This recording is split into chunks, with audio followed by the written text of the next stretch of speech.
So the first thing I wanted to establish is there's only one you, and only you were in a certain place, and only you are going to have the recognition of the things I'm about to tell you and how it's coinciding right now. Just like there was only one me,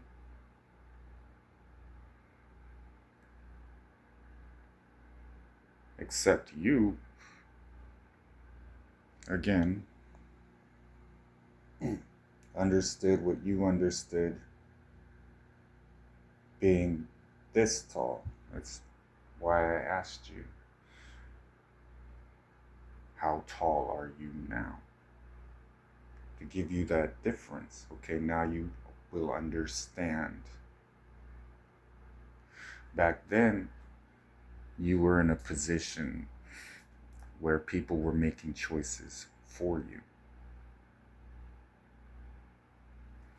So you're 14 now. And what I'm telling you has the purpose of don't ever feel that it was ever my plan for you or me, because I prayed for you. When you came into my life, everything about what I was doing, how I viewed things,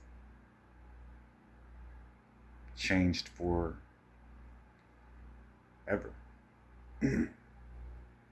What I prioritized, what I would have to go through, what I went through, all of that is part of what was happening throughout me raising you as your father.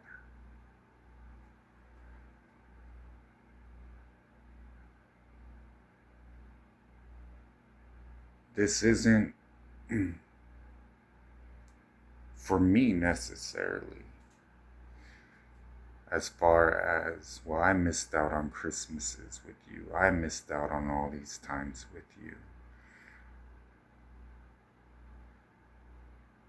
This was a everyday thought process I've had. This is about you right now. Our story and the things that happened, I'm trying to approach this responsibly, but you're going to be the judge. And what I do reveal to you is going to be for the answers that I never want you to not have.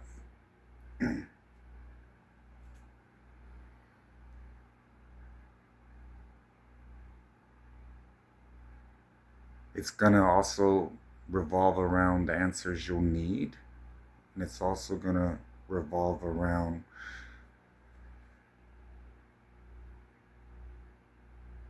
I was there, so I can tell you all of the things that may have been interpreted differently because different people are different people. I never saw the point of, well, why don't we just tell the truth? Why don't we just do that? So I've always been that way.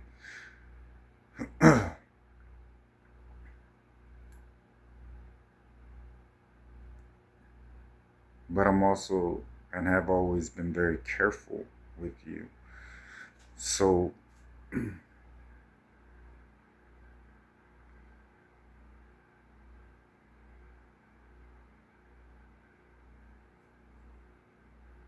when you can see my eyes, you can see my emotions, you can see my expression, you're going to make your own judgments about me. and that's okay.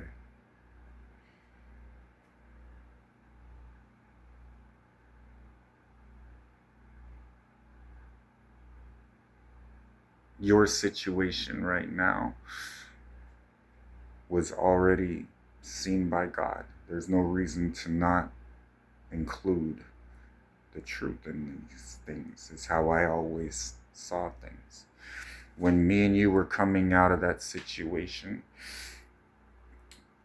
before we started living with Nana and Granddad, there was a time it was Will, you, me, Brandy, and Will had met a woman, young woman, his age. Will was 14 at the time.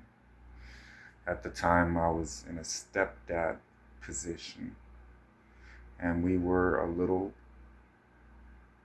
church family, so to speak.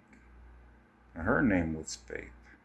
I don't see that as something that you would not remember.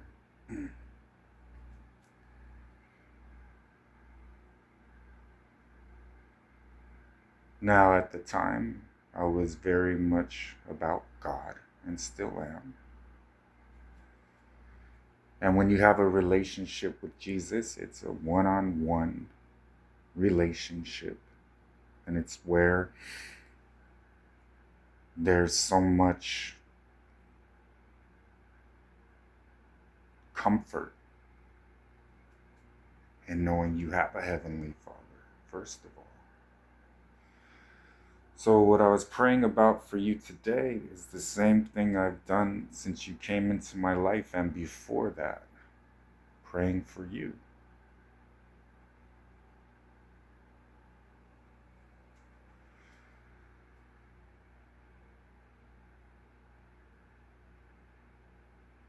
I was in the Bible this morning, and I always am. I don't talk to too many people.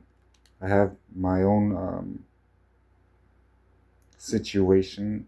I usually have some situation I'm dealing with and helping others with as well. I have a ministry. I have 1,058 different people I help. More than that, but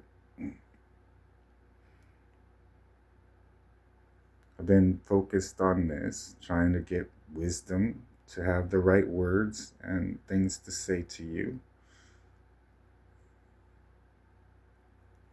And then, of course, I'm married. I have my wife, and I know what's going on to an extent in these days and times. So I do know that people are diagnosed with things. I do know a lot of the decisions made around you in the beginning were there was the fear that you might have cystic fibrosis. You were born with your intestines on the outside. But only I know that God used to get me to the hospital.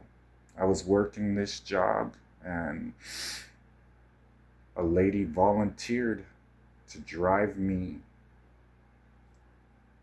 to take care of you every single day in the hospital.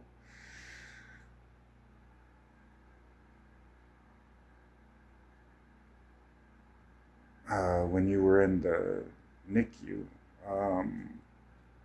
all of these decisions, the only reason that I allowed those people into our life, your medical bills were expensive. I wanted to make sure you got the best care possible.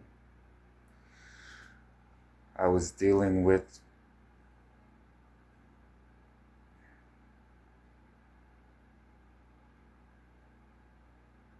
all of the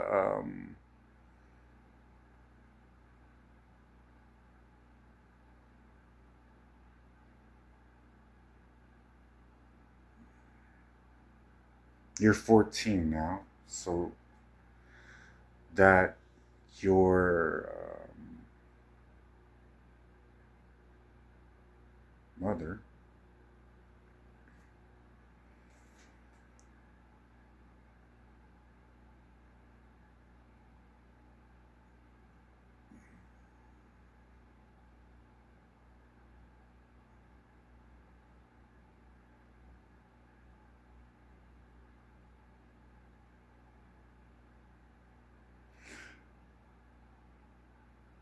as far as a situation that I had made sure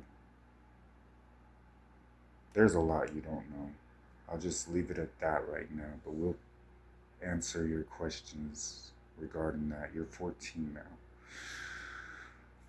now. All of those things had played a part in why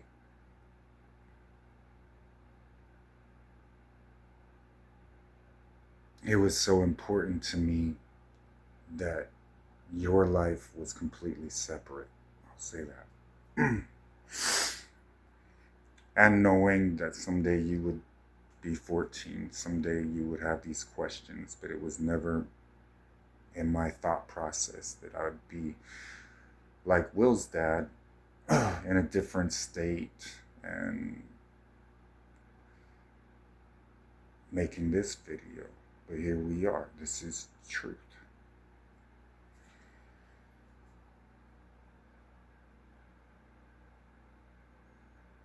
It does you no good. It does your nana no good. It does your granddad no good.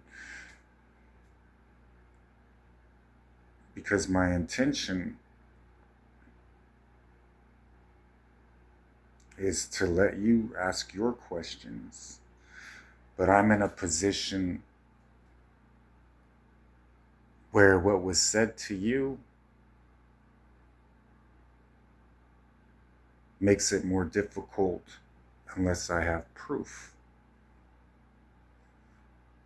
And I have proof to explain what I'm telling you. Now, this may seem weird to others. It's a common thing in ministry that olive oil is utilized for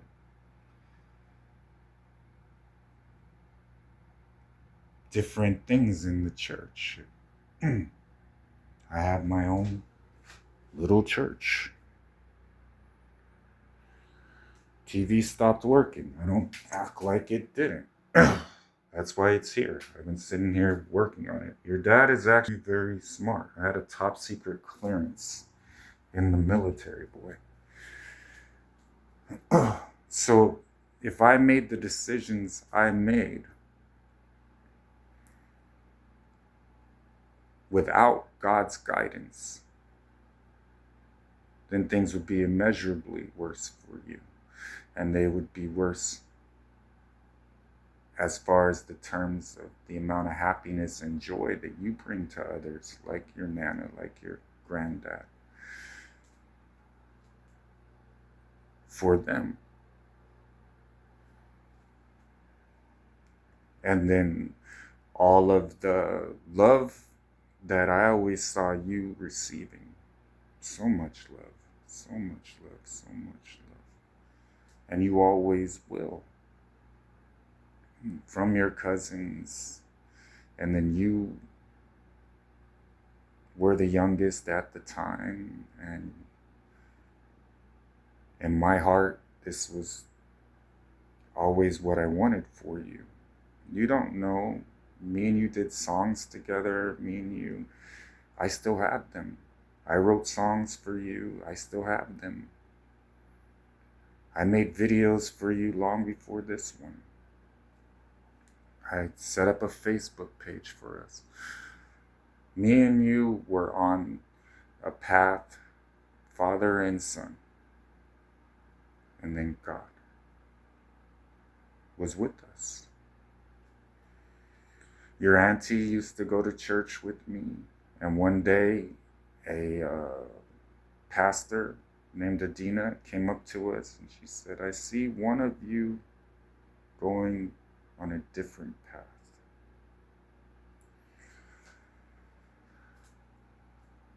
That God told her to tell us.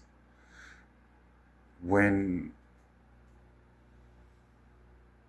you understand more about how and why you have all of these people around you, and they have always had some type of understanding that God is a part of our family and always will be. You understand more about how you're being loved and why. Okay? Now, you having a dad that is in a different state than you, but has a lot of experiences and reasons why, makes it different than you having a dad that doesn't have my heart for you, my heart for my mama, my heart for my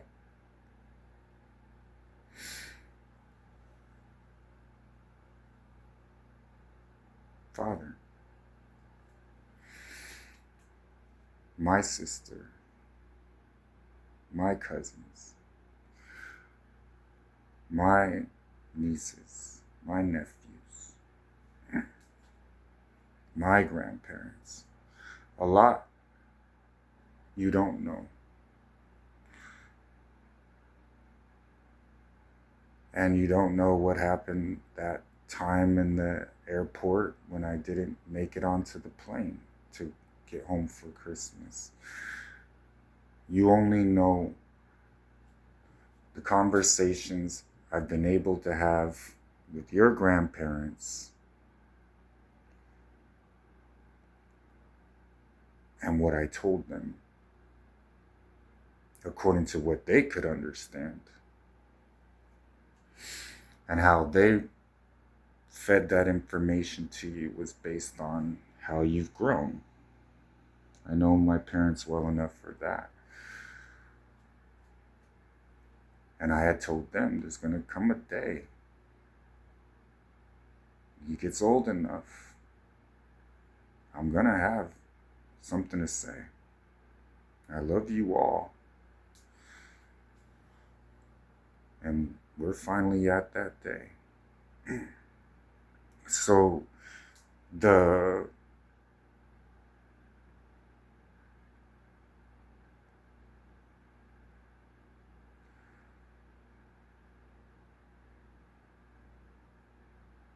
love I have for you, there's no end to it.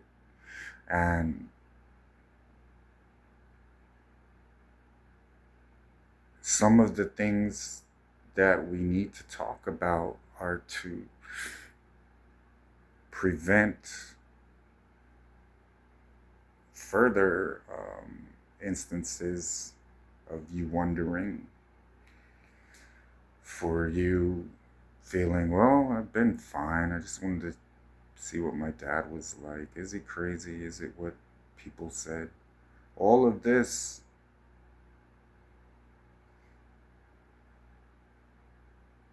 when we're telling the truth, I always knew I would have to wait.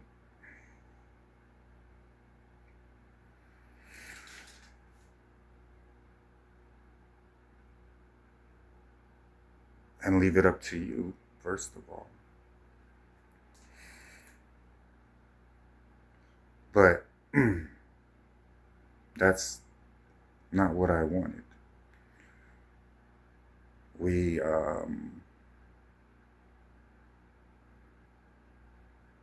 as far as what I teach, I live. I teach that we're not victims. That's not how I looked at it.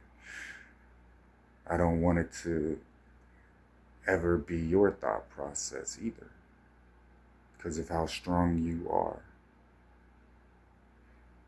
I love you.